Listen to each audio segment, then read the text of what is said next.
Hey there everybody! Seth here with yet another Monarch Boss Showcase video! And yet another month or so since the last one. Well, a little less to this point, but ignoring that terrible schedule, we have a bit of a special episode this time around. Special in that we have more than 2 bosses to go over this video. Today we will be looking at the Lust Trio of Akane Tono, Sumire Tono, and their shared Monarch, Luxuria. Now, you may normally know that Sumire and Akane are fought separately, but I see no reason to pass up an opportunity to have both sisters and their Monarch all in the same battle here. Honestly, it would have made a pretty cool, albeit very frustrating, post-game boss fight if they did something like that. Speaking of frustrating, did I have quite the experience at the Lust Arc during my first playthrough of this game. I was very against the idea of grinding on stream, so I went into these fights extremely low-leveled. What a horrid mistake that was. I'll be honest, it certainly did add a negative bias to these characters for me. Though after getting the footage for this video, they have grown on me a bit, weirdly enough. Maybe I should get myself checked out. Well, at least we have one of the best boss themes in the game this time around. It used to be one of my favorites, but my feelings for Ainkien also drastically changed after doing Akane's boss fight. My disdain for the sisters aside, I'll do my usual note that the bosses used in this video are all using their best stat lines possible in the game. The enemies we're fighting are unfortunately about 10 levels higher than them, but that fortunately won't be too big of an issue. Oh, sorry, that might have accidentally spoiled the fun a bit prematurely. Let's get started.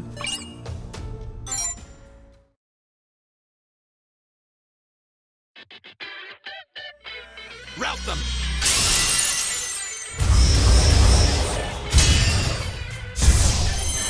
Here I go. The Tono twins. As much as I despise both of you for different reasons, I do have to award you second best Otherworld form design in my book. Specifically Sumire, as her black sweater complements it better compared to Kane's white one actively clashing. No walls nearby the spawn here, so I'm actually going to cut to a later clip to show you the close-ups for each of them. Being twins, they of course share the same overall design, which I suppose is kind of cute. Despite that, they also have some differences as well besides their color scheme. They each have a horn on their head and a vine on one of their legs that is mirrored on the other twin. The flower bouquets and everything else from what I can see are exactly the same. As for Luxuria, excluding the massive scorpion tail coming over her back there, she probably is one of the most normal-looking Monarch designs. It's obvious they're going for an eternally beautiful doll type of deal, but she also looks a lot like one of MC's Legion themes, which I find interesting. Similar to Ira, she sports some elaborate tattoos of sorts, all on the left half of her body. My gut feels that some of the larger symbols are seen somewhere else in the game, but I think it's just my imagination. I also regrettably very much dig the huge braid there, but that's just a Seth thing. Luxuria is one of the few characters in the game I think actually sounds better in Japanese than in the dub.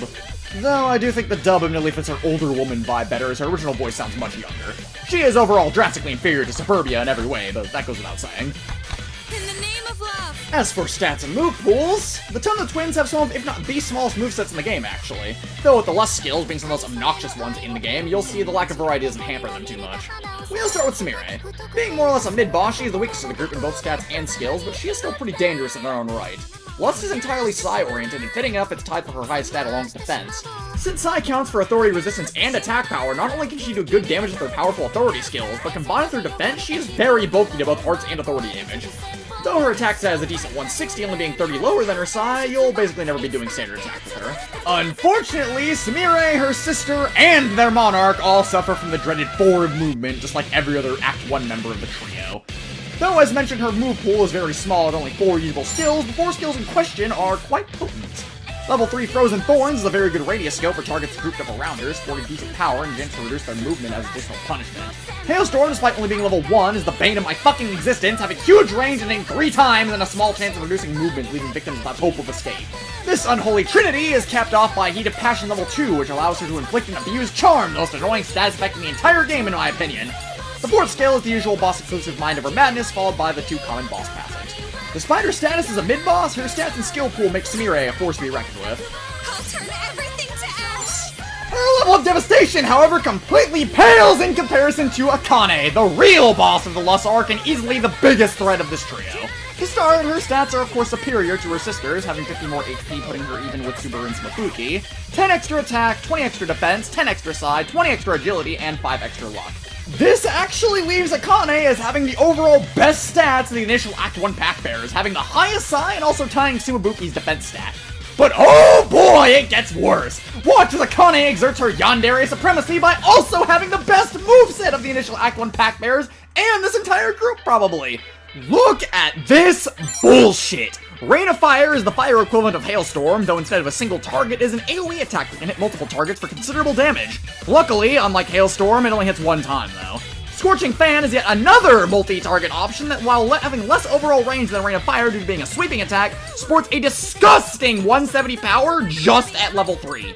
As if this isn't bad enough, just like her sister, Akane also has access to Heat of Passion, but hers is maxed out in level! This is ridiculous! Why is her moveset so much stronger than Subaru's and Sumabuki's? The main drawback to Lust skills is their high madness cost, but due to bosses being immune to madness, that makes all these options spammable even if she didn't also have Mind Over Madness!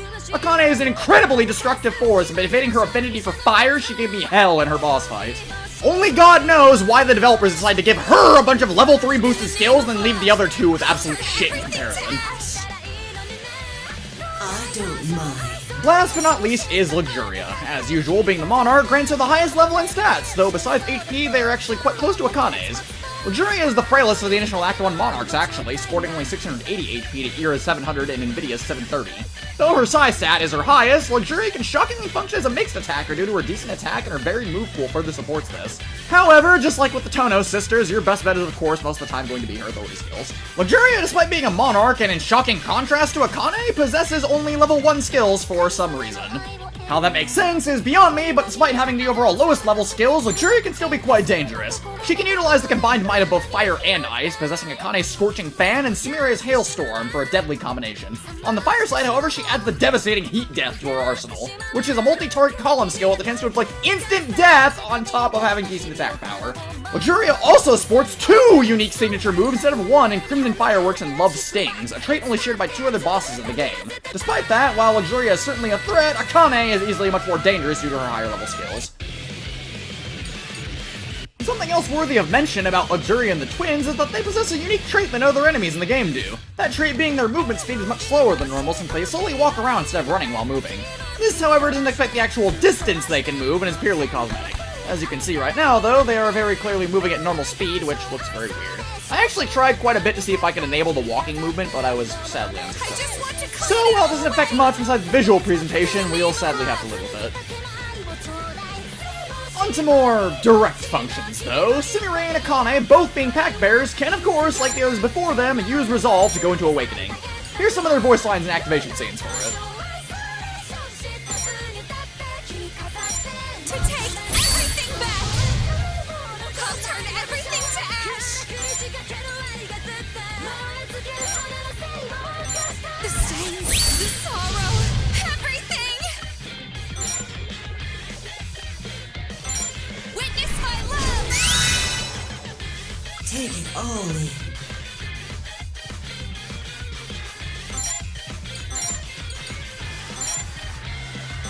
To freeze everything over!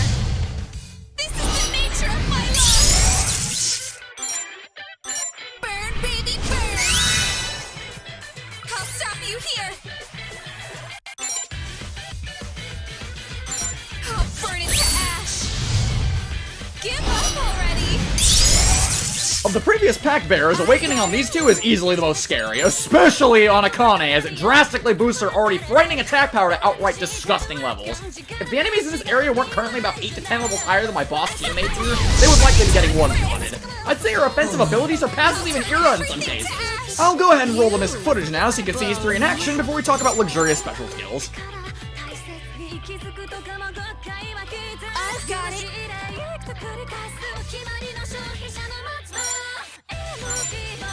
I leave it to you. With pleasure. I've got it!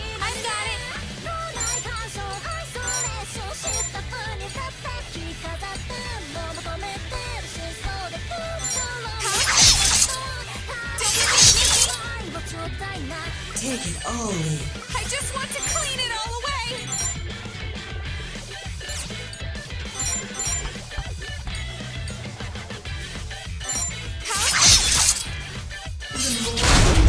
Don't forget about me! I'll play with you.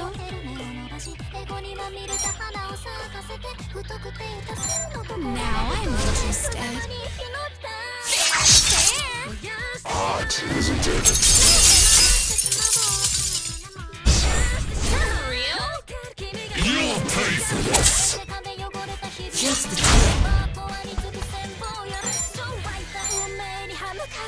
This is gonna hurt!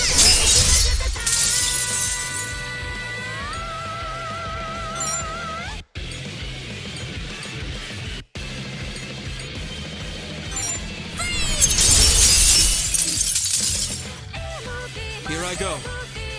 Take it all in. I just want to clean it all away! Give up, yeah? Here I go. I don't mind.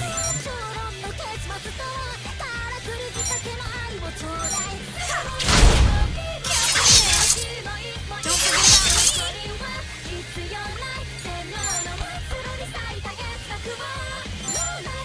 What a letdown.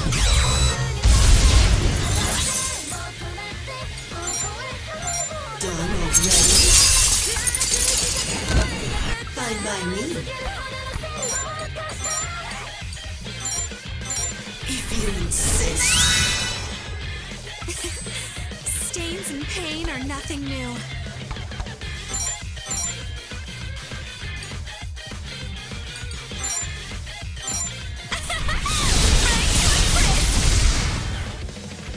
You bully.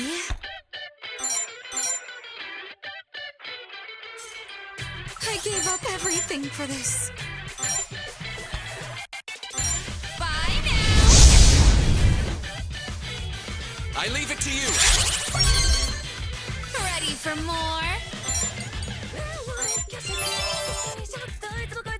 I'm not done.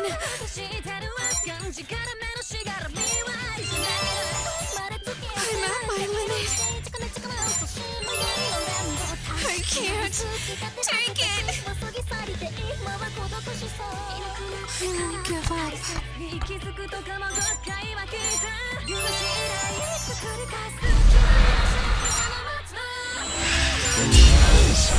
Where are you aiming? And now, of course, to close things out, we will be talking about Luxuria's aforementioned unique skills. As previously stated, unlike a majority of bosses, Luxuria has 2 unique attacks to her name instead of just 1. However, both are actually not quite that amazing. First up is, shockingly, an arts attack, Crimson Fireworks. This is honestly pretty similar to most of Kokoro's Cannonball attacks and how it works. I dare say, other than the fact it can hit groups of enemies, it's overall worse than her basic Pipe Bomb attack, as at least that hits 3 times, dealing much more damage overall to a single target. Not really much else to say on this one. Her other special skill is an authority type like all the others, and certainly the better of the two, Love Stings. Feeling naughty? This column-based attack can hit multiple targets for a decent 130 power and has a decent chance to inflict the horrendous charm status on your unfortunate victims. It's alright, but clearly overall inferior to the ridiculousness of the previous Monarch skills. Something else not working in its favor is the fact that Heat Death basically outclasses it in every way. Heat Death has slightly more range, slightly more damage, even though it's level 1, and why charm the enemy when you can potentially just kill them outright? Frankly, I'm not going to complain though. Akane on her own is already so ridiculous, I'm glad they went easy with Luxuria here.